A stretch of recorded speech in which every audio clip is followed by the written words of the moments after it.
الحمد لأهله والصلاة على أهلها. أما بعد فأعوذ بالله من الشيطان الرجيم.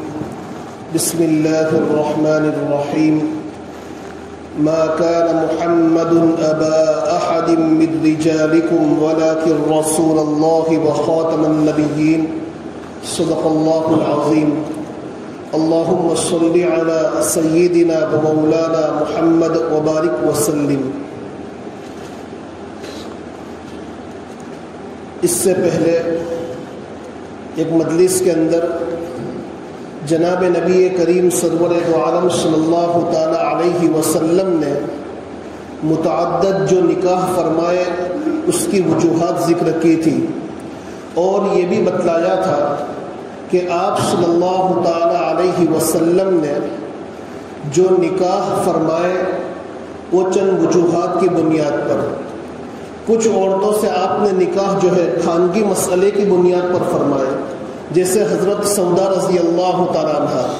جب حضرت خدیجۃ الکبریٰ رضی اللہ تعالیٰ عنہ کا انتقال ہو گیا اور آپ کی جو اولاد تھی ان کی پرورش کرنے والا اور ساتھ ساتھ گھریلو جو ہے گھر کے کام کاج کو سنبھالنے والا کوئی نہیں تھا، تو گھر کی عورتوں نے، خاندان کی عورتوں نے یہ مشورہ دیا کہ آپ جو ہے دوسرا نکاح فرما لیں. تو اس وقت خانگی ضرورت کی بنیاد پر بچوں کی دیکھ بھال کے واسطے اور گھریلو مسائل کو حل کرنے کے واسطے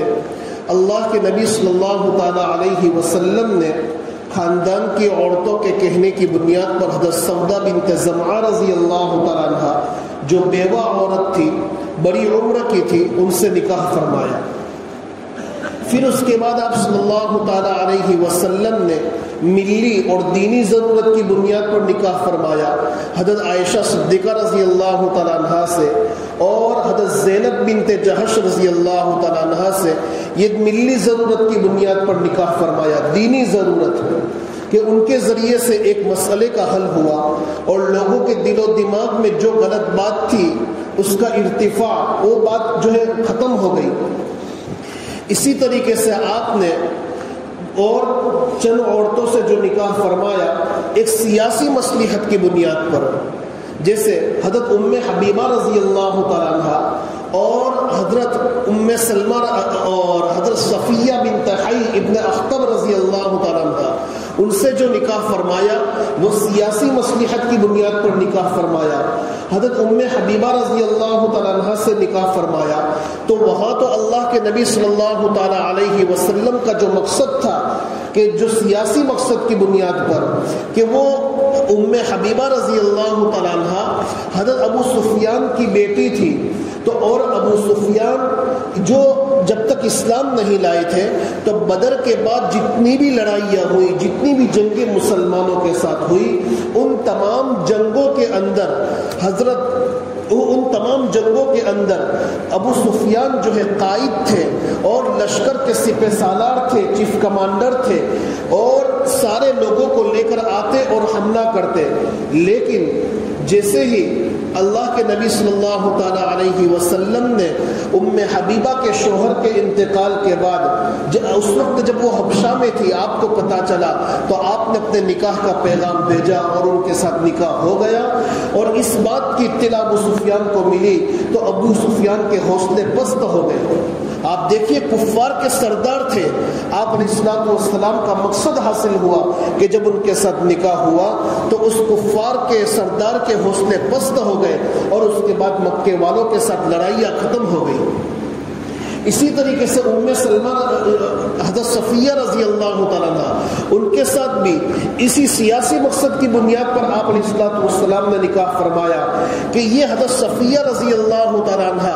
ایک جو ہے یہودی باپ کی بیٹی ہے اور یہودی شوہر کی بیوی ہے، اور ان کے باپ اور ان کے شوہر دونوں ایک جنگ کے اندر مارے گئے. آپ علیہ الصلوۃ والسلام نے اس کے ساتھ نکاح فرما لیا کہ نکاح فرمانے کی بنیاد پر یہودیوں کے دلوں کے اندر تھوڑی نرمی پیدا ہو جاوے اور وہ اسلام کی طرف متوجہ ہو جاوے، اللہ سے قریب ہو جاوے. لیکن یہاں مقصد حاصل نہیں ہوا. یہاں آپ علیہ السلام کو جو ہے وہ مقصد حاصل نہیں ہوا نکاح کرنے کے بعد بھی، بلکہ یہودی لوگ اور آپ علیہ السلام سے جو ہے دشمنی میں بڑھتے چلے گئے۔ یہاں سے ایک بات یہ بھی معلوم ہوتی ہے کہ دیکھو سبب اختیار کرنا چاہیے، لیکن سبب کو مؤثر بنانا، سبب کے اندر تاثیر پیدا کرنا یہ اللہ کا کام ہے۔ دیکھیے ام حبیبہ رضی اللہ تعالیٰ عنہ کے ساتھ جس مقصد کی بنیاد پر نکاح فرمایا، وہاں تو مقصد حاصل ہو گیا کہ ایک کفار کے سردار کے حوصلے پست ہو گئے، لیکن اسی مقصد کی بنیاد پر حضرت صفیہ رضی اللہ تعالیٰ عنہ سے نکاح فرمایا کہ یہودیوں کے اندر نرمی پیدا ہو جاوے اور وہ اللہ سے قریب ہو جاوے، لیکن یہ بات حاصل نہیں ہوئی۔ معلوم ہوا کہ سبب تو اللہ کے نبی نے اختیار فرمایا، لیکن سبب کے اندر تاثیر جو ہے پیدا نہیں ہوئی۔ اس سبب کو اللہ نے مؤثر کیوں نہیں بنایا؟ اللہ تبارک و تعالیٰ نے یہودیوں کے قلوب میں نرمی کیوں پیدا نہیں فرمائی؟ اس کی مصلحتیں صرف اللہ ہی جانتا ہے۔ تو اس سے پتہ یہ چلتا ہے کہ جب نبی سبب اختیار کرے اور پھر وہ سبب مؤثر نہ ہو، تو اس سے ہمیں یہ پتہ چلتا ہے کہ ہمیں بھی اسباب اختیار کرنا چاہیے، اور اسباب اختیار کرنے کے بعد وہ اسباب مؤثر نہ ہو، ان اسباب کا اثر ہماری زندگی پر ظاہر نہ ہو، تو پھر اس موقع پر جو ہے ہمیں بدظن نہیں ہونا چاہیے، بلکہ ہمیں جو ہے ہمت اور جرأت کے ساتھ کام لینا چاہیے۔ آپ علیہ السلام نے بھی یہ نہیں سوچا کہ اب یہودیوں کے اندر دین کا کام کرنا چھوڑ دے، بلکہ اس کے باوجود بھی اللہ کے نبی صلی اللہ تعالی علیہ وسلم یہودیوں کے سامنے جو ہے اپنی نبوت کے دلائل بتلاتے رہے، ایک اللہ سے قریب کرنے کی لوگوں کو دعوت دیتے رہے۔ تو یہ سبق یہ ملتا ہے کہ اسباب اختیار کرنا چاہیے، اور اسباب اختیار کرنے کے بعد ہمیں توکل اور بھروسہ اللہ پر کرنا چاہیے۔ اسباب اختیار کرنا ہمارا کام ہے، اور ان اسباب کو پائے تکمیل تک پہنچانا یہ اللہ کا کام ہے۔ پھر اس کے بعد آپ صلی اللہ تعالیٰ علیہ وسلم نے جو ہے کچھ نکاح جو ہے یہ شخصی مصلحت کی بنیاد پر کیے۔ شخصی مصلحت کا مطلب یہ ہے کہ اس کے ذریعے سے آپ صلی اللہ تعالیٰ علیہ وسلم کسی کی دلجوئی چاہتے تھے، کسی کے دل کو خوش کرنا چاہتے تھے۔ جیسے حضرت حفصہ رضی اللہ تعالیٰ عنہ جو حضرت عمر فاروق رضی اللہ تعالیٰ عنہ کی صاحبزادی ہے، ان سے آپ نے جو نکاح فرمایا، حضرت عمر فاروق رضی اللہ تعالیٰ عنہ کے دل کو خوش کرنے کے واسطے، ان کی دلجوئی کے واسطے فرمایا۔ اور اس کے بعد حضرت ام سلمہ رضی اللہ تعالیٰ عنہ سے جو نکاح فرمایا، تو وہ حضرت ام سلمہ رضی اللہ تعالیٰ عنہ کے دل کو خوش کرنے کے واسطے فرمایا۔ دیکھیے یہ حضرت حفصہ رضی اللہ تعالیٰ عنہ، ان کی پیدائش اللہ کے نبی صلی اللہ تعالیٰ علیہ وسلم کو جب 40 سال کی عمر میں نبوت ملی تو اس کے 5 سال پہلے ہوئی تھی۔ پھر جب وہ بڑی ہو گئی تو حضرت عمر فاروق رضی اللہ تعالیٰ عنہ نے ان کا نکاح جو ہے خنیس ابن حذافہ سہمی رضی اللہ تعالیٰ عنہ کے ساتھ کر دیا۔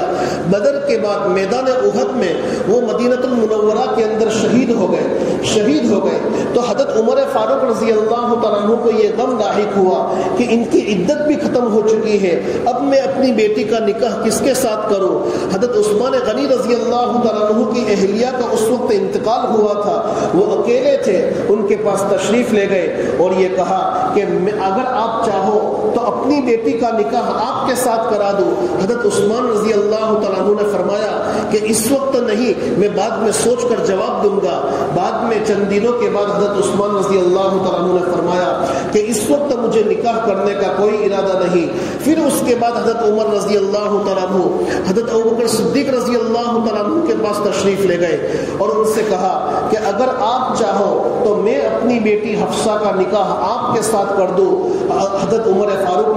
حضرت ابوبکر صدیق رضی اللہ تعالیٰ عنہ نے فرمایا کہ بلکہ اس وقت انہوں نے کوئی جواب نہیں دیا، خاموش رہے، کوئی جواب نہیں دیا، وہاں سے چلے گئے۔ حضرت عثمان غنی رضی اللہ تعالیٰ عنہ نے جب صاف طور پر منع فرما دیا، اس سے حضرت عمر فاروق رضی اللہ تعالیٰ عنہ کو کوئی غصہ نہیں آیا، کوئی رنج نہیں ہوا، لیکن حضرت ابوبکر صدیق رضی اللہ تعالیٰ عنہ نے کوئی جواب نہیں دیا، نہ تو ہاں فرمایا نہ تو منع کیا۔ تو اس سے حضرت عمر فاروق رضی اللہ تعالیٰ عنہ کو رنج ہوا، بہت غصہ آیا۔ چند دنوں کے بعد اللہ کے نبی صلی اللہ تعالیٰ علیہ وسلم نے جو ہے حضرت حفصہ رضی اللہ تعالیٰ عنہ کے ساتھ نکاح کا پیغام بھیجا تو حضرت عمر فاروق نے اس پیغام کو خوشی کے ساتھ منظور فرما لیا اور اپنی بیٹی کا نکاح اللہ کے نبی علیہ الصلوۃ والسلام کے ساتھ کر دیا۔ اس کے بعد حضرت ابوبکر صدیق رضی اللہ تعالیٰ عنہ حضرت عمر فاروق رضی اللہ تعالیٰ عنہ کے پاس جاتے ہیں اور ان سے کہتے ہیں کہ اس سے پہلے جب تم اپنی بیٹی کا رشتہ مجھ سے لے کر آئے تھے اور میں نے جو ہے خاموشی اختیار کی تھی، کوئی جواب نہیں دیا تھا، شاید اس سے آپ کو غصہ آیا ہوگا، آپ کو بہت رنج اور ملال ہوا ہوگا۔ تو حضرت عمر فاروق رضی اللہ تعالیٰ عنہ فرماتے ہیں کہ ہاں مجھے اس وقت بہت غصہ آیا تھا لیکن میں خاموش رہا۔ حضرت ابوبکر صدیق رضی اللہ تعالیٰ عنہ فرماتے ہیں حضرت ابوبکر صدیق رضی اللہ تعالیٰ عنہ نے فرمایا کہ ہاں کہ دراصل بات یہ تھی کہ اللہ کے نبی صلی اللہ تعالیٰ علیہ وسلم مجھ سے حضرت حفصہ کے باب میں جو ہے مشورہ فرما رہے تھے کہ تمہاری بیٹی عائشہ کے ساتھ نکاح فرمایا، اس سے تمہاری دل جوئی ہو گئی۔ ابھی حضرت عمر فاروق رضی اللہ تعالیٰ عنہ بالکل خالی خالی سے لگ رہے ہیں، میرا جی یہ چاہتا ہے کہ ان کی بیٹی کے ساتھ نکاح کر لوں تاکہ ان کا دل خوش ہو جاوے۔ تو یہ ایک راز تھا، اس لیے میں خاموش رہا، اس کو ظاہر کرنا نہیں چاہتا تھا۔ اللہ کے نبی علیہ الصلوۃ والسلام اگر حضرت حفصہ سے نکاح نہ فرماتے تو میں ضرور ان سے نکاح کر لیتا۔ آپ کا ارادہ تھا نکاح کرنے کا، اس لیے میں خاموش رہا۔ یہاں محدثین نے ایک بڑی قیمتی بات لکھی ہے کہ دیکھیے حضرت ابوبکر صدیق رضی اللہ تعالیٰ عنہ کے دل میں اللہ کے نبی کی محبت اور اللہ کے نبی کے خاطر قربانیاں دینے کا کتنا جذبہ تھا کہ صدیق اکبر رضی اللہ تعالیٰ عنہ حکم نبی تو درکنار، ارادہ رسول سے بھی آگے نہیں بڑھتے تھے۔ اللہ کے نبی کا صرف ارادہ تھا حضرت حفصہ کے ساتھ نکاح کرنے کا، تو انہوں نے جو ہے اپنے قدم پیچھے کر لیے۔ تو یہ کہ حکم رسول تو درکنار، ارادہ رسول سے بھی حضرت ابوبکر صدیق رضی اللہ تعالیٰ عنہ آگے نہیں بڑھتے تھے، بلکہ اللہ کے نبی صلی اللہ تعالیٰ علیہ وسلم کے فرمان کو، آپ کی باتوں کو تقویت دیتے تھے۔ تو اس سے ہمیں یہ سبق ملتا ہے کہ اللہ کے نبی صلی اللہ تعالیٰ علیہ وسلم کا کوئی بھی حکم ہمارے سامنے آ جاوے، چاہے وہ ہمارے مزاج کے خلاف ہو، ہماری طبیعت کے خلاف ہو، ہمیں اس پر جو ہے عمل کر لینا چاہیے۔ یاد رکھ لیجئے، شریعت کا حکم، اللہ کے نبی کا حکم، ہمارے قرآن کا حکم ہمارے مزاج اور ہماری طبیعت کے خلاف تو ہو سکتا ہے، ہماری فطرت کے خلاف نہیں ہو سکتا، ہماری فطرت کے خلاف نہیں ہو سکتا۔ شریعت کے ایک ایک حکم پر، نبی کے ایک ایک حکم پر آپ ریسرچ کرتے چلے جائیے، کتابیں پڑھتے چلے جائیے، آپ کو اس میں دنیاوی فائدہ ملے گا اور عمل کرنے میں اخروی فائدہ تو ہے ہی۔ یہ ہے۔ پھر اس کے بعد ام سلمہ رضی اللہ تعالیٰ عنہ، ام سلمہ رضی اللہ تعالیٰ عنہ جو ہے ان کا بھی نکاح ایک شخص کے ساتھ ہوا تھا، قریباً قبیلہ مخزومی کا ایک آدمی تھا، ان کے ساتھ ہوا تھا اور ان کا انتقال ہو گیا۔ ان کے انتقال کے بعد ان کی دلجوئی کے واسطے، ان کے دل کو خوش کرنے کے واسطے اللہ کے نبی صلی اللہ تعالیٰ علیہ وسلم نے ان کی طرف نکاح کا پیغام بھیجا۔ تو اس وقت ام سلمہ رضی اللہ تعالیٰ عنہ نے خوشی کے ساتھ آپ صلی اللہ تعالیٰ علیہ وسلم کے نکاح کے پیغام کو منظور فرما لیا، بلکہ ان کی تمنا یہ تھی کہ میرا نکاح اللہ کے نبی کے ساتھ ہو۔ دنیا کے اندر بہت سی عورتیں تھیں اس زمانے میں، بڑی خوبصورت عورتیں تھیں کہ جنہوں نے اللہ کے نبی کے ساتھ نکاح کا پیغام بھیجا، لیکن اللہ کے نبی صلی اللہ تعالیٰ علیہ وسلم نے ان کے نکاح کے پیغام کو قبول نہیں فرمایا۔ معلوم یہ ہوتا ہے کہ اگر اللہ کے نبی صلی اللہ تعالیٰ علیہ وسلم ان کفار کے کہنے کے مطابق، ان دشمنان اسلام کے کہنے کے مطابق نعوذ باللہ شہوت پرستہ ہوتے تو آپ صلی اللہ تعالیٰ علیہ وسلم بڑی خوبصورت عورتوں سے نکاح کے پیغام کو رد نہ فرماتے، بلکہ آپ صلی اللہ تعالیٰ علیہ وسلم نے ان کو چھوڑ کر ان ساری بیوہ عورتوں سے نکاح فرمایا۔ اور جتنی عورتیں آپ کے نکاح میں آ رہی تھی اور جتنے اولیاء اپنی بیٹی کا نکاح اللہ کے نبی کے ساتھ کروا رہے تھے، حضرت ابوبکر صدیق رضی اللہ تعالیٰ عنہ، حضرت عمر فاروق رضی اللہ تعالیٰ عنہ، یہ تمام حضرات اس بات کو جانتے تھے کہ یہ نبوت ہے، نبوت اور رسالت کوئی بادشاہت نہیں ہے کہ جس کے بعد ہماری بیٹی جب ان کے گھر میں جائے گی یا یہ عورت جب نکاح کر کے ان کے گھر میں جائے گی تو ان کو عمدہ قسم کی سواریاں ملے گی، عمدہ قسم کے محلات ملیں گے، جو ہے دینار اور دراہیم کے جو ہے ڈھیر کے ڈھیر لگ جائیں گے۔ بلکہ وہ سارے حضرات یہ جانتے تھے کہ جب ہماری بیٹی اللہ کے نبی کے گھر میں جائے گی تو نبی کے گھر میں جانے کے بعد وہاں تو فقر و فاقہ ہوگا، ان کو مصائب سہنے پڑیں گے، حالات اور آزمائشوں سے گزرنا پڑے گا، لیکن اس کے باوجود یہ عورتیں اپنی سعادت مندی سمجھتی تھی اللہ کے نبی کے نکاح میں اپنے آپ کو دینے میں، اور اپنی بیٹیوں کو اللہ کے نبی کے نکاح میں دینے میں یہ خاندان والے اپنی سعادت مندی سمجھتے تھے۔ اس کی بنیادی وجہ یہ تھی کہ وہ جانتے تھے کہ جناب نبی کریم سرور دو عالم صلی اللہ تعالی علیہ وسلم کی ذات گرامی کوئی شہوت پرست نہیں ہے، کوئی خواہش پرست نہیں ہے، بلکہ اللہ کے نبی علیہ الصلوۃ والسلام ایک پاک باز ہے، طہارت پسند ہے۔ سلمہ رضی اللہ تعالیٰ عنہ کے ساتھ نکاح ہو گیا تو ام سلمہ رضی اللہ تعالیٰ عنہ کے جو ہے دوسرے بچے تھے، پہلے شوہر سے جو بچے ہوئے تھے، جو اولاد ہوئی تھی، ان اولادوں کو لے کر آئی، ان اولادوں کو لے کر اللہ کے نبی کے گھر میں آئی۔ یہاں سے ایک اور مسئلہ نکلا کہ دیکھیے اگر آپ علیہ الصلوۃ والسلام کے گھر میں کوئی بیوہ عورت اپنے پہلے شوہر کے بچوں کو لے کر نہ آتی تو پھر سوتیلی اولاد کے ساتھ باپ کا کیا معاملہ ہونا چاہیے یہ امت کے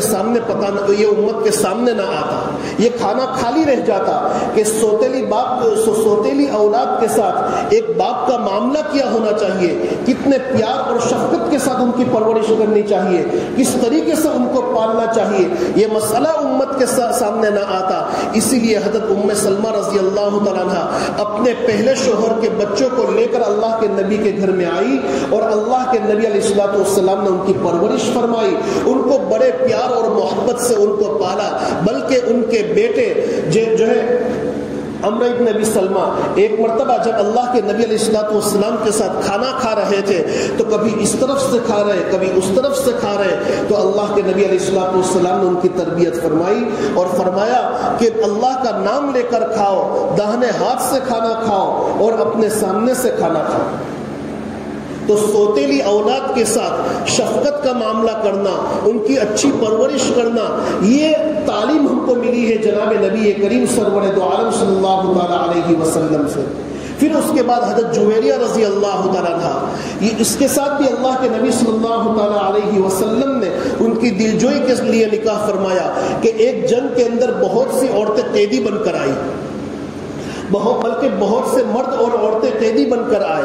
اور مال غنیمت میں جو ہے لوگوں کے درمیان تقسیم کر دیے گئے، تو حضرت جویریہ رضی اللہ تعالیٰ عنہ، حضرت ثابت ابن قیس رضی اللہ تعالیٰ عنہ یہ آنہو یا ان کے چچازاد بھائیوں کے حصے میں آئی، تو حضرت جویریہ نے ان سے کہا کہ میں تمہیں مال دیتی ہوں، تم مجھے آزاد کر دو۔ انہوں نے کہا ٹھیک ہے، تم مجھے مال دے دو، ہم تمہیں آزاد کر دیں گے۔ اب ان کے پاس مال تو تھا نہیں تو وہ مدد کے لیے اللہ کے نبی کے پاس آئی۔ اب دیکھیے وہ اسلام